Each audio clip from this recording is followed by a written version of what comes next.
Vámonos a la mesa de análisis, porque estamos hablando de migración, la reunión que tuvieron los presidentes tanto de México como de Estados Unidos ahí en Washington, y le doy la bienvenida a José Ignacio Martínez Cortés, coordinador del Laboratorio de Análisis en Comercio. ¿Qué tal, José Ignacio? ¿Cómo estás?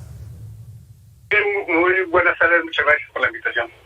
Y también está con nosotros Alejandro Martínez Serrano, profesor de la Facultad de Estudios Superiores de Aragón de la Universidad Nacional Autónoma de México y la Universidad Insurgentes. Alejandro, ¿qué tal? ¿Cómo estás? Hola, ¿qué tal? Buenas tardes, Alberto, aquí a tus órdenes para empezar a platicar sobre estos temas.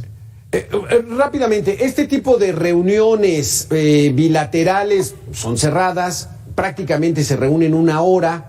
Ya los acuerdos vienen trabajando con antelación, pero se abre una esperanza, José Ignacio, para los migrantes con esta reunión.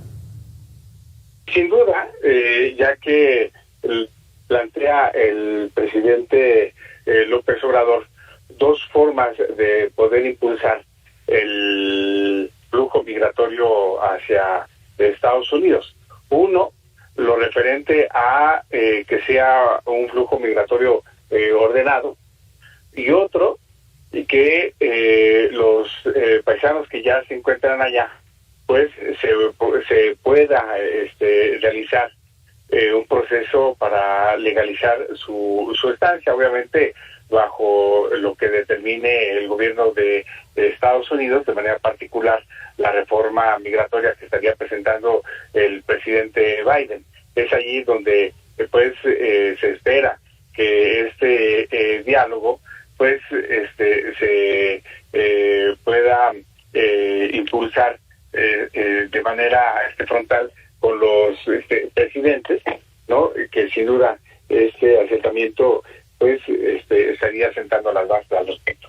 Alejandro Martínez, ¿coincides con esto? ¿Se abre la posibilidad de que haya algo bueno para los migrantes? Porque no se dieron como que decisiones, no se dieron respuestas concretas.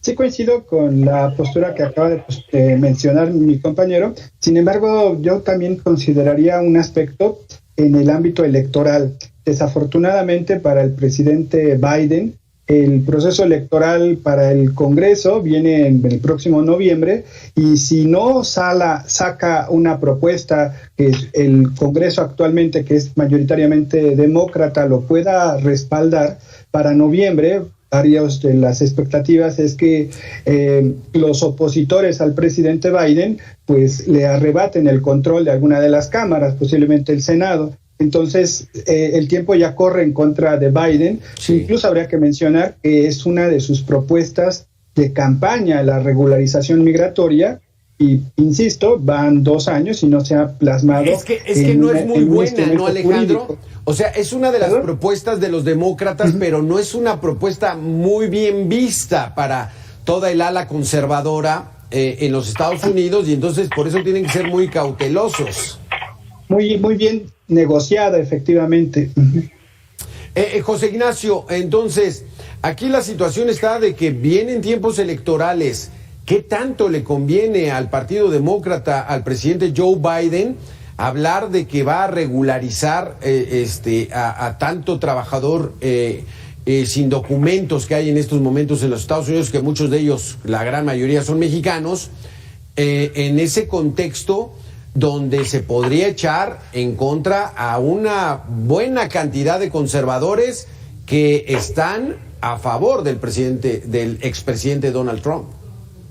Así es, aquí es importante traer a colación, por ejemplo, la encuesta que se hizo ayer, y esto fue en el ambiente del Partido Demócrata, donde el 64% de los encuestados, reitero, el 64% de los encuestados demócratas, pues apuestan a que Biden no se presente en las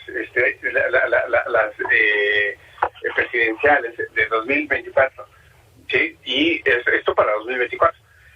Para el 8 de noviembre, lo pongo en este contexto, la popularidad de Biden en junio era del orden de 38%, en mayo de 39%, en abril de 41%, es decir, Biden cada vez más pierde expectativas electorales de cara, en este caso, al 8 de noviembre, y sí, ya no están en los tiempos legislativos del Capitolio presentar la reforma.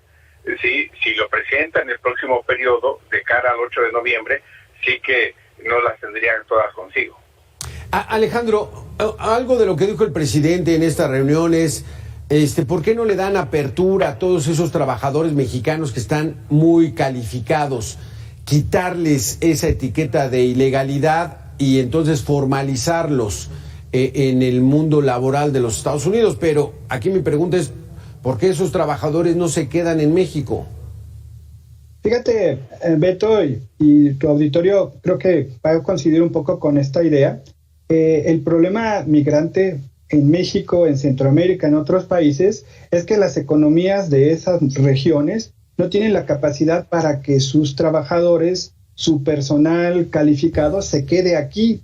En ese sentido, si existiera, si hubiera una economía fuerte en América Central y en algunas otras partes, incluido México, pues el trabajador no tendría que salir de su zona de arraigo y de su región para buscar las mejores alternativas en otros lugares. Entonces, de ahí que buena parte del discurso del presidente Obrador sea precisamente impulsar la inversión con sus programas, por ejemplo, el de Sembrando Vida, a propósito de tener una alternativa económica en América Central, por ejemplo.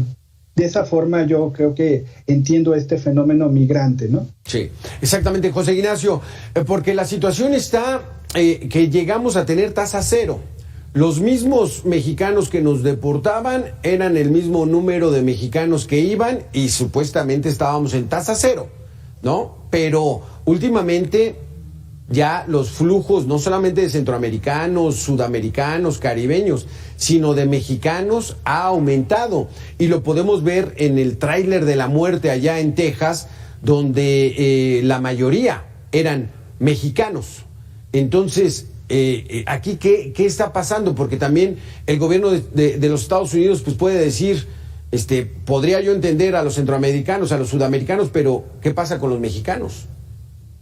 Sí, aquí lo que tenemos es que la economía de Estados Unidos requiere mano de obra. Hay demanda de empleo en Estados Unidos y de ahí es entonces que haya mayor flujo de migrantes hacia la Unión Americana y por supuesto, como México es el país de tránsito por un lado o también país expulsor, pues vemos cada vez que aumenta este flujo migratorio y va a seguir aumentando a raíz de que la mano de obra en Estados Unidos pues es requerida. De ahí es que en Estados Unidos la Casa Blanca no ha sabido analizar los cambios que se están generando en América Latina. La Casa Blanca pugna por una seguridad pública de Estado en cuatro aspectos, ¿no? Migración, seguridad, narcotráfico y la parte comercial. En tanto que México busca que se impulse una seguridad en desarrollo humano y es ahí donde estamos viendo pues el estira y afloja en estrategias para el sur, tanto para el sur de México como también para el istmo centroamericano, que se impulse un desarrollo sostenible para precisamente contener desde origen la migración, sí, generar expectativas de empleo, de bienestar en Guatemala, Honduras, El Salvador, el Caribe, precisamente para que ahí pues pueda contenerse ese flujo migratorio. El problema es de que el flujo migratorio también ya viene de México. Alejandro Martínez, ¿cuál es tu opinión de por qué los Estados Unidos no aplican una ley para regularizar a todos los trabajadores ilegales, que son como 10 o 11 millones en estos momentos? La última vez fue en 1986, ya casi 40 años, con la ley Simpson-Rodino, que por cierto puso el presidente republicano Ronald Reagan. ¿Por qué crees que no los regularizan? En este caso, yo consideraría que es como una historia sin fin. Por ahí hay una novela que se llamaba así, La historia sin fin. Van a regularizar a estos migrantes y va a volver a pasar el mismo fenómeno y se tendría que volver a establecer una ley de regularización. Yo apostaría más a la regularización al momento de ingresar los trabajadores. Como bien señala el maestro Ignacio, el trabajo y la demanda laboral está en Estados Unidos. ¿Por qué no establecer programas de trabajadores temporales que en un momento dado generaran que esas demandas de trabajo se cubrieran con mexicanos o centroamericanos o caribeños y un retorno cuando la oferta laboral disminuyera, de tal manera que habría una regularidad laboral más que una migración, porque eso es lo que muchos opositores al presidente Biden postulan, que se van a quedar allá y que van a quitarle oportunidades a los ciudadanos. Es que es eso, Alejandro. Actualmente hay 11 millones de personas sin papeles, que ya están dispuestos a vivir allá en los Estados Unidos y que hacen todo lo posible para que la migra no los agarre, porque los agarre y los deportan. En la zozobra. Sí, exacto. Entonces ahí es, ¿por qué no se regularizan a esos que ya están trabajando y que han demostrado que son buena mano de obra? Sí, exacto. Es una postura electoral y viene desde el presidente Obama. Él también tenía esa postura de llevar a cabo una regularización migratoria. Sí. Y a la fecha no se ha logrado. Aquí es algo, José Ignacio. Los demócratas son más progresistas, son menos conservadores, vamos a ponerlo así, pero han sido los más duros contra los migrantes, más duros contra nuestros trabajadores mexicanos que no tienen papeles de aquel lado, y quienes han sido a veces hasta mejor han sido los republicanos, que se supone que son el ala conservadora del país. Así es, paradójicamente mucho luego se cree que son los demócratas los que impulsan la parte referente a la libertad, al progreso, y no necesariamente es así. Y aquí diría yo que son tanto republicanos como demócratas, unos más, unos menos, pero lo que está presente aquí es el artículo 1, fracción octava de la Constitución de los Estados Unidos, y cada presidente que ocupe la Casa Blanca es precisamente lo que va a impulsar, antes que nada, el bienestar de sus trabajadores, impulsar su economía, ya después lo siguiente. Sí. Y aquí es importante recordar que el gobierno de Estados Unidos tiene ciertos programas migratorios que funcionan muy bien. Hay un programa, por ejemplo, para mujeres migrantes de Veracruz, que coloquialmente se les conoce como troceadoras de langostas, que de manera periódica el gobierno de Estados Unidos, la embajada de Estados Unidos, les ofrece la famosa visa B1, sí, para que vayan de manera ordenada a trabajar a California, cumplen con el contrato y se regresan a Veracruz. Esto tiene varios años ya funcionando. Y es ahí donde podría explorarse una cierta mecánica de cómo impulsar generar sí, proceso migratorio ordenado.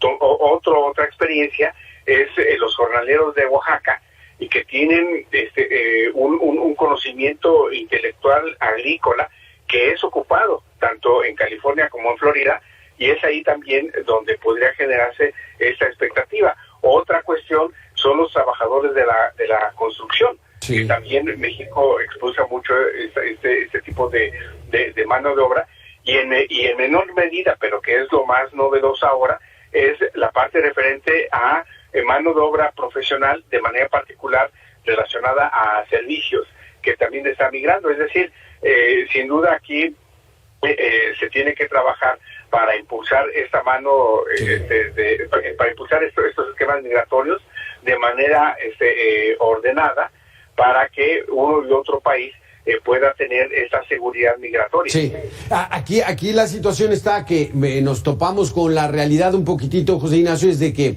hemos platicado con muchos migrantes que dicen, no, yo quiero que mis hijos crezcan en los Estados Unidos, que vayan a la escuela a los Estados Unidos, que hablen inglés y olvidarse del pasado. Qué complicado, ¿verdad, Alejandro? Es un asunto sumamente complicado.